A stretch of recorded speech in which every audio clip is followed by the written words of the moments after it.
우리가 알고 있는 대로다가 복음의 핵심 가치 또 복음이자 복음의 근원자이신 예수님이 어떤 분이십니까?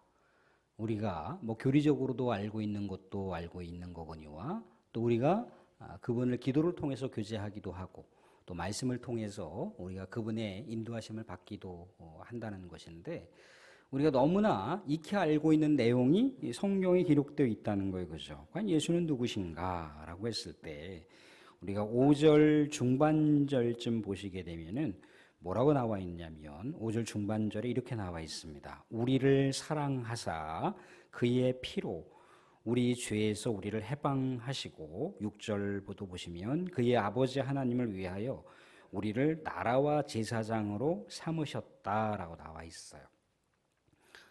그러니까 복음의 핵심 가치인 예수 그리스도를 통해서 또 예수 그리스도의 십자가를 통해서 우리가 죄라고 하는 거대한 이 족쇄에 묶여 있잖아요, 그죠? 족쇄에 묶여 있다라고 하는 것, 죄의 지배를 다스림을 당하고 있다라고 하는 것은 곧 죽음을 얘기하는 거거든요. 죄의 삭슨, 사망이라고 얘기하잖아요, 그죠? 근데 이 죄라고 하는 부분들이 이제 예수 그리스도의 십자가를 통해서 해결이 됐잖아요, 그죠? 그러니까 죽음이 아니라 죽음을 극복한 영원한 생명이 우리에게 주어지는 거죠. 그게 죄로부터의 해방이고 죽음으로부터의 해방이라는 겁니다. 근데 거기서 끝나지 않고 뭐라고 얘기하시느냐면 6절 다시 보시면 우리를 나라와 제사장으로 삼으셨다. 무슨 얘기냐면 하나님의 영원한 백성으로. 또 제사장이라고 하는 존재는 또 제사를 통해서 하나님하고 교제를 하잖아요. 그죠? 그런데 우리가 예배라고 하는 것을 통해서 이제 하나님께 나아가는 거였다면은 꼭 예배라고 하는 어떤 형식을 취하지 않더라도 또 내용을 취하지 않더라도 이제 다이렉트로 하나님하고 교제할 수 있게끔 예수님께서 모든 상황들을 다 마련해 놓으셨다는 거예요. 그러니까 이 엄청난 축복과 엄청난 은혜를 받은 거예요. 그러니까 우리가 그분을 찬미하지 않을 수가 없는 거죠. 그분을 찬양하지 않을 수가 없는 거예요.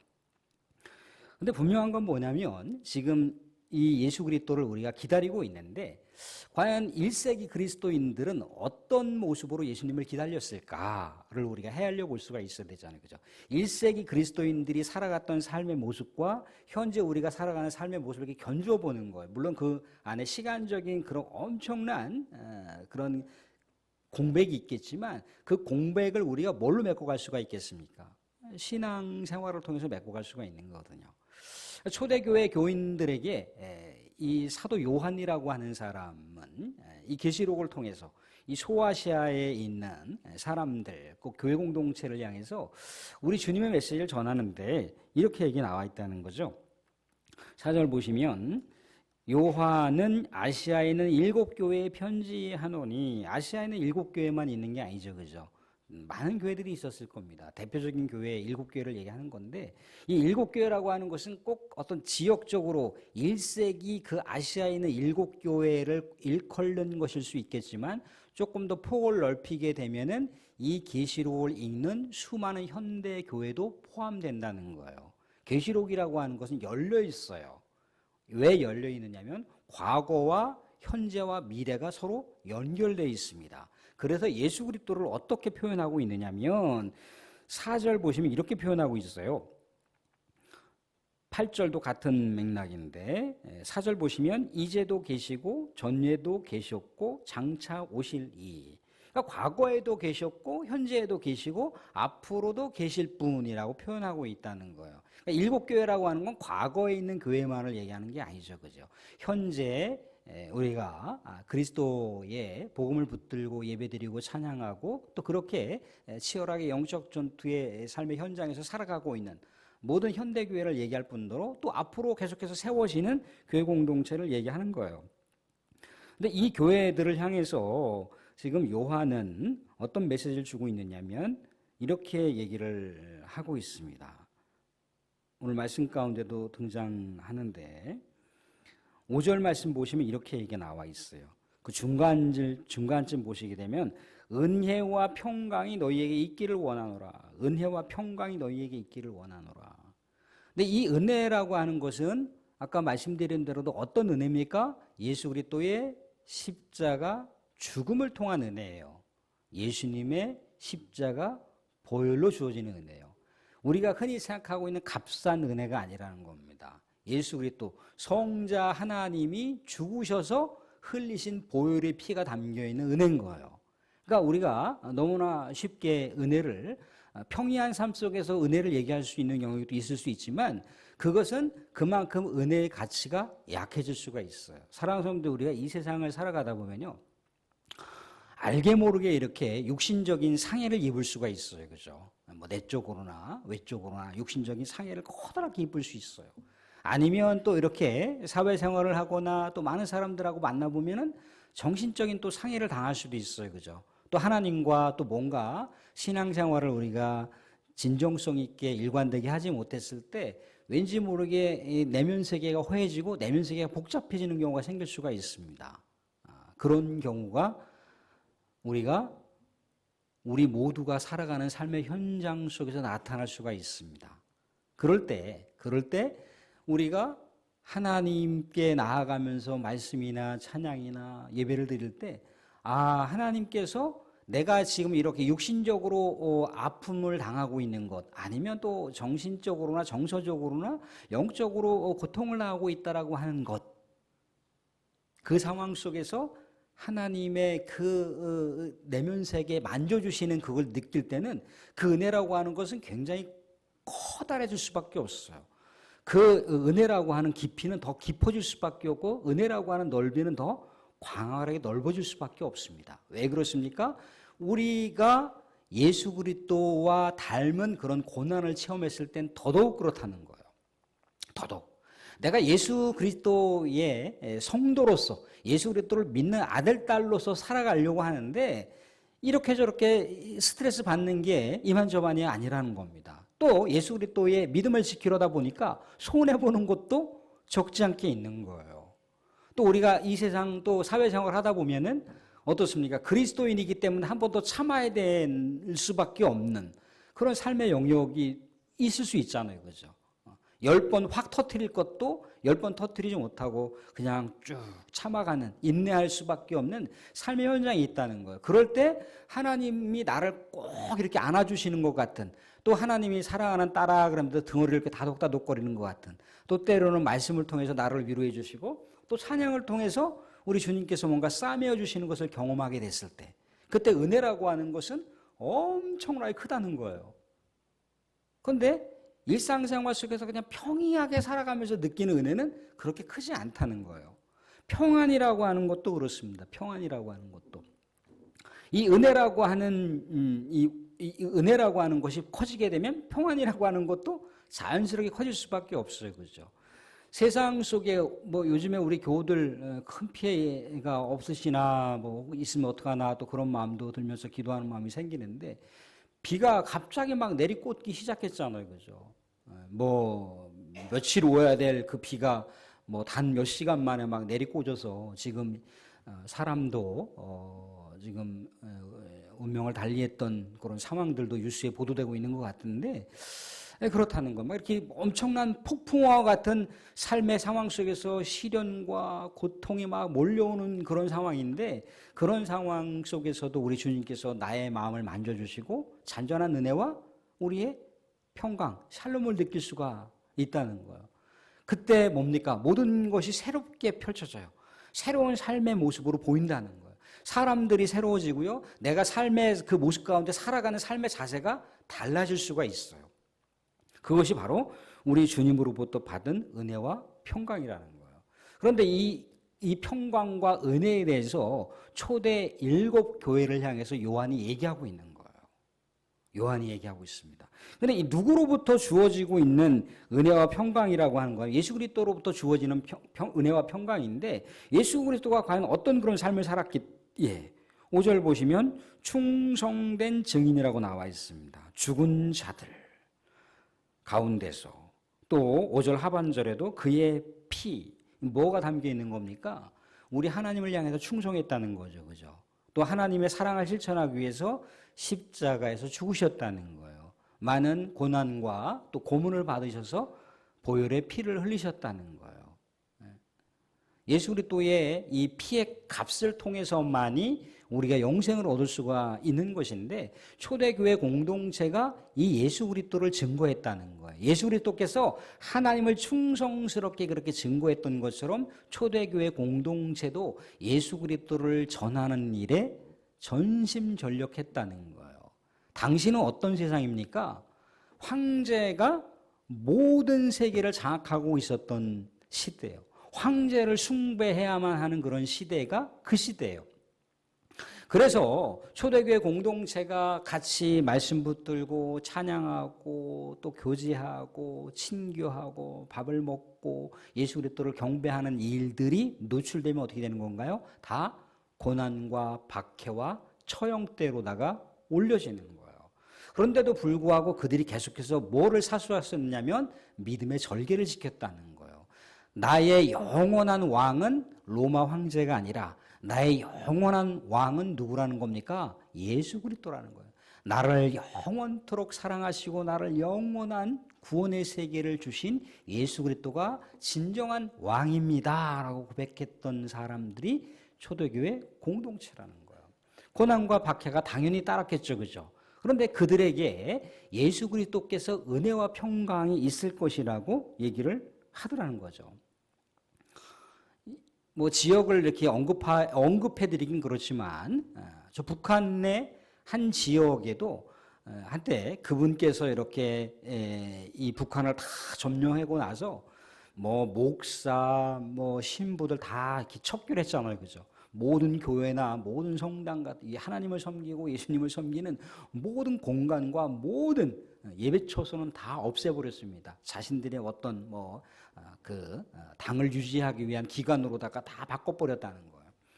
근데 그때 유일하게 추방을 했는데, 추방을 하면서 고난을 당했던 사람들이 있었는데 그 사람들이 북한의 어느 지역에 이렇게 머물러 있었어요. 그 지역이 소위 말하는 아오지라고 하는 탄광 그 지역인데, 그 사람들에 의해서 계속해서 이렇게 믿음이 이어지고 있는 내용들이 나중에 이렇게 북한 기독교 역사 가운데 전해집니다. 지금도 그분들이 살아있는지 어쩐지 모르겠지만 그 지역에 있는 사람들이 계속해서 믿음을 후세대들에게 전하고 후세대들에게 전하고 후세대들에게 전해서, 물론 그들이 격리되어서 수용소의 삶을 살아가고 있지만 그렇게 믿음의 지조를 지켰던 사람들이 북한 땅에도 있었다는 거예요. 그들은 어떻겠습니까? 그들이 왜 그렇게 고난과 핍박과 또 죽음의 그 현장으로 자신들이 이렇게 끌려가면서도 왜 예수 그리스도를 증거할 수밖에 없었던 이유가 뭔가요? 예수 그리스도를 목 놓아 기다리면서 그 예수 그리스도를 경배하고 그 예수 그리스도를 높일 수밖에 없는 이유가 뭡니까? 그분은 반드시 오신다는 거예요. 그분은 반드시 오신다는 거예요. 7절 말씀 한번 같이 읽어보겠습니다. 7절 말씀 같이 봅니다. 같이 시작. 볼지어다 그가 구름을 타고 오시리라. 각 사람의 눈이 그를 보겠고 그를 찌른 자들도 볼 것이요 땅에 있는 모든 족속이 그로 말미암아 애곡하리니 그러하리라. 아멘. 무슨 얘기겠어요? 다시 오실 예수 그리스도를 그들이 현장 속에서 고백하는 거예요. 아, 예수님께서는 반드시 오신다고 그랬어. 그 다시 오실 예수 그리스도를 기다리는 마음으로, 절절한 마음으로 믿음을 포기하지 않는 거예요. 그 예수 그리스도를 높이는 마음으로다가 나는 오직 예수 그리스도가 내 인생의 주인입니다. 내 인생의 주인은 예수 그리스도시지 내 인생의 주인이 누구 통치자가 아닙니다. 라고 그렇게 결연하게 믿음을 견고하게 세우면서 그 길을 갔다는 거예요. 중요한 건 뭐냐면, 이 광범은 뭐냐면 우리라는 거죠. 과연 우리는 지금 고난과 박해를 받고 있는 세대가 아니잖아요, 그죠? 그러면 우리는 과연 이 1세기 그리스도인들이나 아니면 북녘 땅에 고난받는 그리스도인들이 그렇게 숭고하게 믿음을 지켰고 숭고하게 말씀을 붙들면서 우리 주 예수 그리스도를 존귀하게 높이는 믿음의 절개를 지켰던 그런 어떤 삶의 배경들이 분명히 있었는데, 우리들은 그런 배경들은 없잖아요, 그죠? 그런데 사랑하는 성도들, 우리가 잊지 말아야 될 것은 뭐냐면요, 사탄이 이 어둠의 세상 주관자들과 공중권세 자본과 이 어둠의 세상 주관자들은요, 꼭 우리를 눈에 가시적으로 공격하는 것만이 고난과 박해가 아니라는 거예요. 고난과 박해라고 하는 것은 뭔가 눈에 가시적으로 느껴지게 한다는 거예요.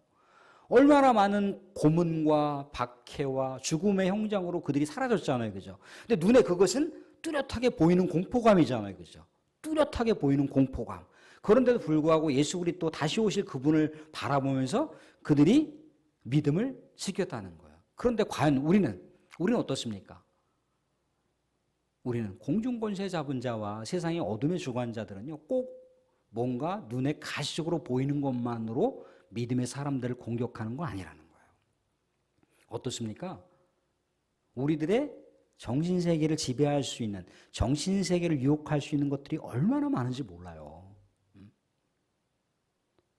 우리의 마음을 빼앗길 수 있는 게 얼마나 많이 있습니까? 그죠? 최근 들어서 참 가슴 아픈 사연들은 뭡니까? 우리가 소위 말하는 초대형 교회, 메가처치라고 하는, 슈퍼 메가처치라고 하는 그 초대형 교회 지도자들이 음란의 세계에 빠져들어갔어요. 초대교회의 그 열성적인 그리스도인들을 생각해 보세요. 근데 현재 교계 지도자들 중에 어떻게 보면은 모든 교회를 대표할 만한 모든 리더들을 인도해 가야 할 그 사람들이 하나둘씩 무너지는 거예요. 음란의 세계로 무너지는 거예요. 사람들 사상과 이데올로기도 무너집니다. 사상과 이데올로기. 얼마나 많은 그리스도인들이 뭐 치열하게 이렇게 어떻게 보면 정치적인 어떤 그 전선을 이루기 위해서 이렇게 좌우로 나뉘어지거나 이념으로 격돌하고 있는데, 우리 믿음의 사람들은 잘 분별하셔야 됩니다. 잘 분별하셔야 됩니다. 정치적인 어떤 것에 우리가 이렇게 쉽사리, 물론 그 사람을 놓고 우리가 기도를 할 수가 있고, 또 그 내가 아끼고 내가 사랑하는 그 후보자들을 위해서 내가 뭐 격려할 수 있고 지지를 할 수는 있을지는 몰라요. 그런데 그 이데올로기 세계, 사상 세계에 빠지면 안 됩니다. 그런데 수많은 기독교인들이 이단과 사상에 사로잡혔어요. 우리 기독교 정치인들 중에도 얼마나 많은 그리스도인들이 있습니까? 장로님, 안수집사님, 권사님들 얼마나 많이 있어요, 그죠? 그분들이 다 이데올로기라고 하는 거에 갇혀버리니까 예수님이 안 보이는 거예요. 예수님이. 그들이 그냥 그 전쟁터에 그냥 파묻혀 살아가니까 안 보이는 거예요. 사상과 이데올로기가 그럴 수가 있다는 거예요. 또 이단 사상이 그럴 수가 있다는 것이고요. 또 성경 말씀을 그럴듯하게 이렇게 왜곡해서 마치 세계의 어떤 시류가 동성애를 찬송하는 분위기잖아요, 그죠? 미국에는 이미 법적으로 합법화 시켰잖아요, 그죠? 뻐락이라고 하는 분이 오케이 했단 말이죠, 그죠? 그래서 미국도 지금 동성애 문제로 두 갈래로 딱 갈라져 버렸어요. 근데 우리도 알다시피 뭔가 이 사회적인 분위기, 또 세계적인 분위기가 이 한국 사회에 자연스럽게 이렇게 압박이 들어오게 되면은 한국 사회도 당연히 그들을 인권적으로 보호해야 한다라고 하는 차원으로다가 그것을 보이지 않게 허용할 수 있으리라는 거예요. 근데 우리가 사랑하는 성도 알다시피 그 포괄이라고 하는 단어가 사실 지금 이게 애매모호해요. 사실 뭐 노약자들을 보호하고 또 우리 장애인들을 보호하고 또 이 세상 가운데 살아가는 또 뭡니까? 뭐 이렇게 그 20대 전에 이렇게 아이를 낳는 뭐 미혼모 뭐 그런 사람들을 보호하고 그런 정책들은 굉장히 중요할 수 있어요. 소중할 수가 있습니다. 그런데 이 포괄이라고 하는 단어를 묶어버려 갖고 동성애자들도 소수 인권자로서 보호를 해야 된다는 거예요. 이런 문제들이 자연스럽게 지금 우리 교계의 문턱까지 들어왔다는 거예요. 음란한 영이 들어오죠. 사상과 이데올로기가 들어와 있죠. 또 갖은 또 이단과 또 하나님의 말씀 왜곡하는 내용들이 들어와 있죠. 또 여러 가지 사회적인 시류가 이 믿음의 영역들을 막 침범하는 그런 상황 가운데 들어와 있죠. 또 우리가 알다시피 다음 세대들, 우리 사랑하는 자라나는 차세대들이 믿음을 갖는다, 믿음을 계속해서 일관되게 유지한다는 게 얼마나 혼란스럽고 어려운 시대를 살아갑니까? 그죠? 생각을 할 수 없게끔 만들어버려요. 지금은요, 예전에는 뭡니까? 뭐 조사할 때, 뭐 기독교, 뭐 종교란 그러면 기독교 이렇게 동그라미 치고 그랬는데 요즘에는 직장에서 기독교란이라고 하는 걸 치게 되면 괜히 소외당할까봐 기독교란이라고 하는 거기다가 동그라미를 못 쳐요. 그런 시대를 우리가 살아가고 있는 겁니다. 엄청난 어려운 시대를 살아가고 있어요. 근데 분명하게 인식할 건 뭐냐면 예수님께서는 반드시 오신다는 거예요. 반드시 오신다는 것. 그래서 우리가 믿음을 지켜나가야 되는 거예요. 근데 믿음을 지켜나가는데 어떻게 지켜나갈 수가 있느냐? 우리가 평상시 하는 대로 다 지켜가는 거예요. 지금은 우리 하나님의 말씀을 우리가 잃어버리면 안 됩니다. 사랑하는 우리가 기도를 잃어버리면 안 돼요. 자꾸만 우리가 분주한 생활 속에서 또 우리가 지쳐있는 삶 속에서 자꾸만 우리의 이 정력과 시간들이 너무나 많이 이렇게 빼앗기잖아요. 물론 우리가 최선을 다해서 분주하게 열심히 살아가는 것, 생산 능력을 높이기 위해서 정말 우리가 애를 쓰고 또 노력을 해야 되는 것은 당연합니다. 그런데 때로는요, 우리가 믿음을 잃어버리고 기도를 잃어버리고 말씀을 실천하는 것을 잃어버리게 되면 과연 이 세상 가운데 믿음을 견고하게 세워가야 할 사람들이 얼마나 있겠습니까? 하나님은 우리 사랑하는 광기교회를 바라보세요. 사랑하는 광기교회를 하나님의 제사장 나라로 삼고 싶어 하십니다. 그래서 우리로부터 뭔가 믿음을 지키고 우리로부터 뭔가 믿음을 실천하고 우리로부터 뭔가 기도할 수 있는 교회 공동체, 우리 하나님의 예배 중심적으로 살 뿐더러 우리의 삶의 영역에서 우리가 예배를 통해서 배운 말씀 또 우리의 삶을 점검할 수 있는 말씀들을 가지고 그래 나는 기독교인의 정체성으로서 이 말씀을 붙들고 내가 살아야지, 믿음을 내가 성장시키는 삶을 살아가야지, 내가 너무 피곤하지만 그래도 오늘 내가 하루 한 장 성경을 읽고 사야지, 또 우리 교회를 위해서나 우리 마을을 위해서나 아니면 내 직장 동료들을 위해서 복음 증거하는 일들을 위해서 내가 기도해야지, 그런 영역들을 우리가 조금씩 우리가 계획해 나간다면 그것이 바로 이 혼란과 어둠의 시대 가운데 살아가는 데 있어서 우리가 고난받는 인생은 아니라 할지라도 우리가 이 엄청난 무지막지한 이 거의 뭐 폭력과도 같은 이 태풍의 시대를 우리가 살아가고 있습니다. 이 시대 속에서도 우리가 남은 자로서 우리 주님을 높여드리고 또한 우리 그리스도의 이 땅 가운데 복음을 또 증거하는 자로서 그리스도를 참되게 존귀히 여기는 자로서 결연하게 계속해서 우리 교회 공동체가 우리 하나님께서 사용하시고 싶어 하시는, 하나님께서 기뻐하시는 우리 모든 관계교회의 성도가 되시고 또 관계교회에 세워가시는 일들이 곧 하나님의 나라를 우리가 세워간다라고 하는 마음 가운데 사랑하는 사람들, 우리가 일관되게 했던 것 빼앗기지 마시고 놓치지 마시고, 그것이 바로 알파와 오메가 되시고 이제도 있고 8절 보시면 전에도 있었고 장차 올 자라고 전능할 자라고 얘기하고 있습니다. 역사의 주관자예요. 모든 심판의 주관자입니다. 그분을 우리가 기다리는 마음으로 사모하는 마음으로 오늘도 내일도 우리 주어져 있는 삶의 공간에서 그분을 높여드리고 그분을 찬미하고 그분의 말씀을 헤아리면서 신실하게 믿음의 절기를 지켜나가고 믿음을 성장시켜 나갈 수 있는 저와 우리 성도님들 될 수 있기를 주님의 이름으로 축원드립니다.